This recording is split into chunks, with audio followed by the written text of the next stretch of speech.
by default, the editor will display a single panel showing the content of the currently selected file. Particularly, the useful feature when working simultaneously with a multiple source code files is the ability to split the editor into multiple panels. So right click on the file tab like this and within the editor window and select either the split vertically, split right, or split down. In this case I'm going to select the split right, and as you can see here, now we have two codes and windows. So the orientation of the split panel may be changed at any time by right clicking on the corresponding tab and selecting the change splinter orientation menu option like this. We can also add the 2-3 tabs with this option. So with splitting may be used to display different files or to provide multiple windows on the same file, allowing the different areas of the same file to be viewed and editing concurrently. So I'm actually gonna close these tabs, and actually I want to talk about something that is the best feature of Android Studio, and actually it's pretty clever here. So code compilation in Android Studio. The Android Studio editor has a considerable amount of built-in knowledge of Kotlin programming syntax and the classes and the methods that make up Android SDK. So as well as knowledge of your own code base. As code is typed, the editor scans what is being typed and where appropriate makes suggestions with regard to what might be needed to complete a statement or reference. So when a completion suggestion is detected by the editor, a panel will appear like this. For example, layout dot, as you can see, we got several options here, but in this case I'm gonna use the activity main, or we can select like this, online course, and for example Java course dot course topic, and like these are the code completion here.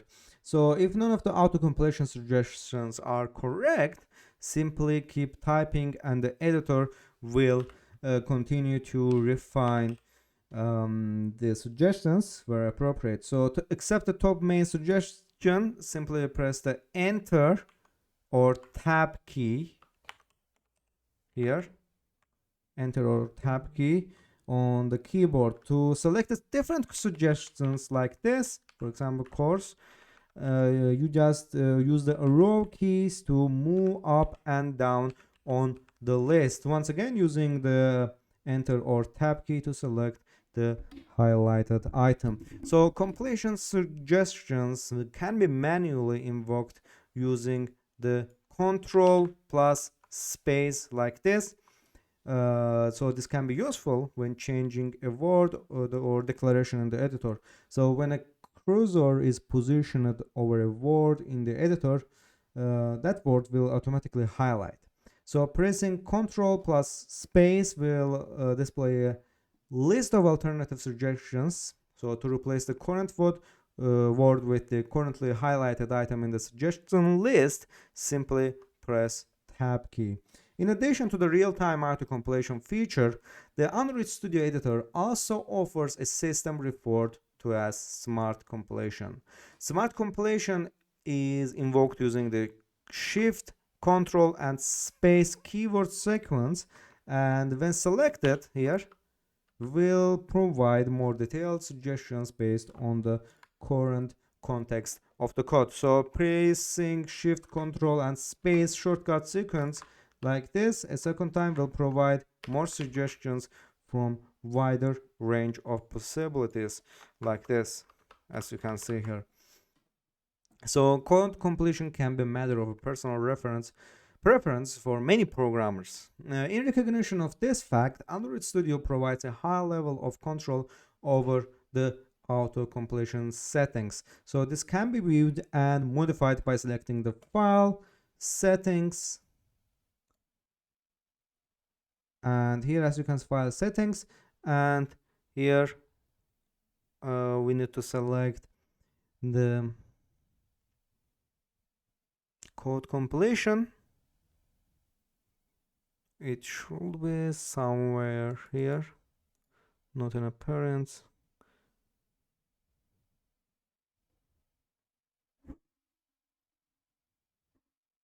Editor general, and here code completion, and you can edit these code completions by your own preference. In Kotlin, we also have the statement completion. So another form of auto completion provided by the Android Studio editor is a statement completion. So this can be used to automatically fill out the parentheses and braces for items such as methods and loop statements. So statement completion is invoked using the shift, control, and enter like this. Or if you are using macOS, then shift, command, enter on macOS here. So consider, for example, let's write the new function, which you will learn more about writing functions here. My function here, and having the type this code into the editor, triggering statement will cause the editor to automatically add the braces to the method. So as I said, shift, control, and enter, and as you can see here, we are automatically added braces to the method. We also have parameter information in Kotlin, so it is also possible to ask editor to provide information about the argument parameters accepted by the method, with the cursor positioned between the braces of the method call like this. Let's actually create a new variable, var Kotlin course and online course here. With this, writing the control and P here, keyboard sequence, will display the parameters known to be accepted by that method, with the most likely suggestion highlighted in the bold, as you can see here.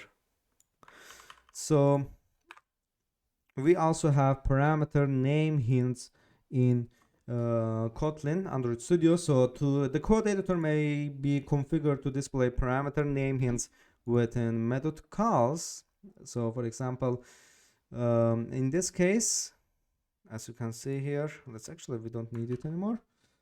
So you can edit this parameter word hints with settings, editor, general, and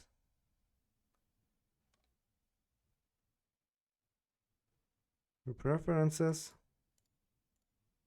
auto import, appearance, breadcrumbs, code compilation, and you can edit these parameters from code compilations, as you can see here, by your own preference. So I will use the default settings for this for understanding of every student's.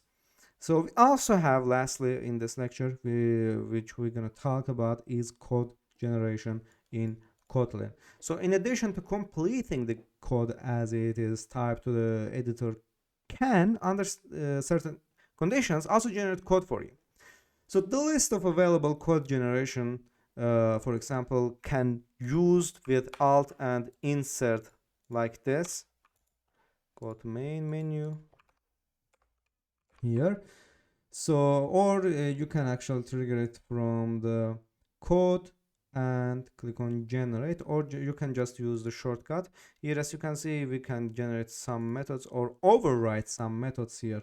So for the purposes of example, consider a situation where we want to be notified when an activity in our project is about to be destroyed by the operating system. As outlined in later lectures of this book, this can be achieved by overriding the onStop lifecycle method of the activity superclass. So we're going to use code generate, and here we're going to use the override methods. Here, click on this, and as you can see, we have like bunch of methods to override here.